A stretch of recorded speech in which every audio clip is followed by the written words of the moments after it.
Weekend was amazing, of course, in terms of sports. So much action. If you were a betting man, I think you would have been thrown a little bit. Why? Because our Southern African brothers, Zimbabwe, have, I think, broken the betting books completely by progressing to the semi-final. And to boot, beating Mali, who are looking incredibly strong, finding their feet. It is amazing to put them in contrast to Bafana Bafana, looking at the resources available to Zimbabwe and how far they've been able to come. So I think they deserve it. Oh, well done.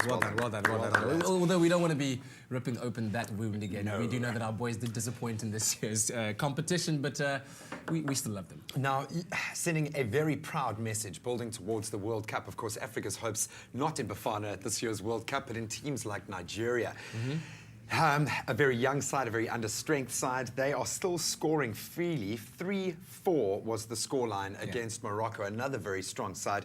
Surely they must now be favourites. They'll face Ghana, another strong offering from them. They beat the Democratic Republic of Congo 1-0. Very strong.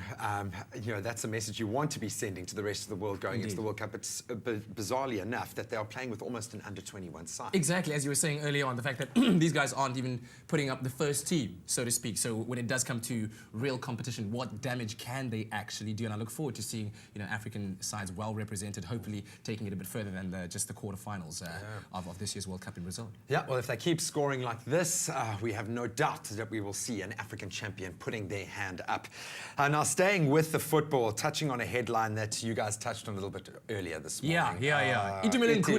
Unfortunately was arrested for speeding. Apparently he was doing 173 kilometers per hour in a 120 zone somewhere along the N1 highway at the John Vorster off-ramp traveling towards Johannesburg from Pretoria. Apparently he was helping his brother move. And he doesn't even try to cook up some dodgy excuse. He's just honest, and I think that helped his cause a lot. This came directly from the Tshwane Metro Police spokesperson, and with someone like Itu, you've got to bring in a spokesperson to address the media, which is ridiculous in itself. But he was saying he's remorseful about the whole incident and wants to put this chapter behind him.